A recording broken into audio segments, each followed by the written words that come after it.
Hey everybody, welcome to our species spotlight on the Rummy-nose Tetra, Hemigrammus rhodostomus. We'll be covering the species spotlight like we do our other ones. We're going to start off with wild habitats and origins, a little bit about the background of the fish, where it comes from.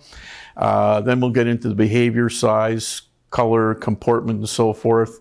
Dip into the water conditions that you should be keeping the fish in and what ranges they're found in, as well as some information about feeding, and then a quick summary and why we like the fish as much as we do. So let's get into the wild habitats and origins of the Rummy-nose Tetra.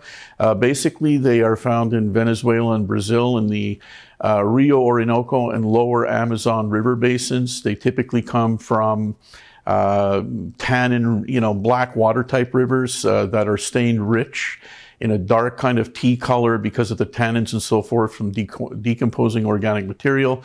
And the water, of course, being as soft as it is, results in low pH values that these fish are often typically found in. We, in fact, found the Rummy-nose Tetra in our expedition on Colombia, when we were in Colombia.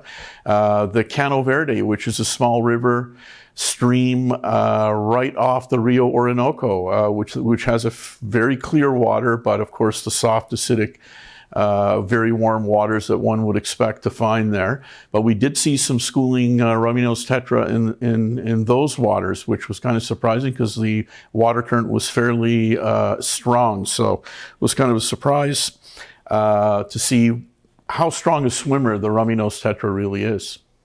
Okay, so let's get into a little bit about the behavior, size, compatibility, and so forth concerning the Rummy-nose Tetra.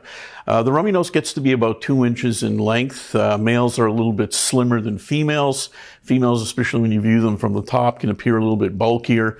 The coloration is kind of a translucent, transparent body with a very interesting caudal fin, black and white, horizontal striping, and of course the head having that glowing red color. It's a really stunning little tetra. These fish are basically very, very peaceful. They do better in schools, as a lot of small tetras do. We would really recommend a minimum group size of 8 to 10 be kept. And you want to maintain them in a tank length of at least 30 to 36 inches in length, something between 70 and 90 centimeters as a minimum. You really want to consider doing that because they like to swim back and forth. They are relatively active swimmers, so that is important. As we were mentioning, they're peaceful. They shouldn't be kept with boisterous, fast-moving, or aggressive species. An ideal mix would be any of the smaller apistogrammas, other small tetras, most of the corridors, catfish family, if not all. Typical native tank mates for them really would be the best. And the ideal type of setup for these fish is really a biotope type setup. That would be the best, more on the dimly lit side, white sand, leaf litter, some smooth stones, driftwood, that kind of thing, with the right water conditions. Now, on the other hand, they do very, very well in clear water planted aquariums too, where you have the right water chemistry. They present very beautifully in that as well. But they really make an ideal biotope type setup fish. Now let's get into the water conditions that are favored by the Rummy-nose Tetra.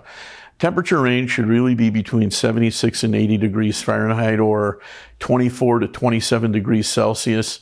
Although we prefer for aquarium keeping, maintaining them really at about 80 degrees Fahrenheit or 27 degrees C. A little bit on the warmer side for them. It's generally recommended. The pH range should be anywhere from 5.5 to 7. For typical aquarium keeping, really 6.5 is a little bit more reasonable, easy to do, and will have them in their peak coloration and condition. While it is possible to maintain them at 7 to 7.5, the fish will remain healthy. They're not going to appear as brightly colored as they normally would, versus if they were being kept at the right, within the right pH range.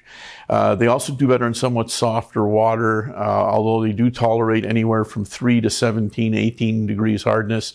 The ideal range is really more like 3 to 7 degrees of hardness. And when it comes to water current, as we mentioned before, a decent, moderate water current from a good-sized canister filter based on the minimum tank size recommendation for your canister filter is a good way to go when considering what kind of water movement they're going to do best in. Now let's talk about feeding the Rummy-nose Tetra. You'll notice that the mouth is located more in the middle of the head when it comes to the Rummy-nose Tetra.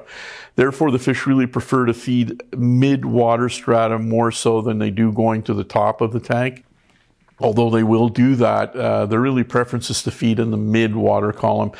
So very small sinking granules is a good idea. Flake foods, some of the freeze-dried foods, if you sink them down or if you push a cube against the glass midway down, that's a good way to feed these fish. Any of the frozen foods, smaller ones, black mosquito larvae, glass worms, brine shrimp, bloodworms, and so on and so forth, they're all readily eaten, bearing in mind that their mouths are small, so you may have to chop some of those up. And then when it comes to feeding them live foods as a treat once in a while, again, any small tetra is going to do great when they have, the occasional supplementation of live baby brine shrimp. It's always a good idea. Rummy-nose benefit from that greatly too. And then for those of you that can get out and trap some or catch some live Daphne every once in a while or baby mosquito larvae, it's a fantastic conditioning food for these fish as well. So in summary, we're big fans of the Rummy-nose Tetra because of its really interesting coloration, that bright red head, and contrasting with the caudal fin at the other end of its body with the white and black alternating pattern in the caudal fin. It makes for a really interesting fish that pops out when it's swimming about, especially in a biotope type setup where you have tannin stained water with driftwood and stones and leaf litter cast about the bottom.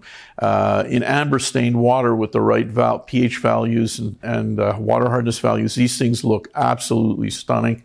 And of course, we are big fans of their peaceful, easy to mix with other small, peaceful species nature. They're a great fish. We hope that you all have a chance to try them out sometime. They really are an amazing fish to keep.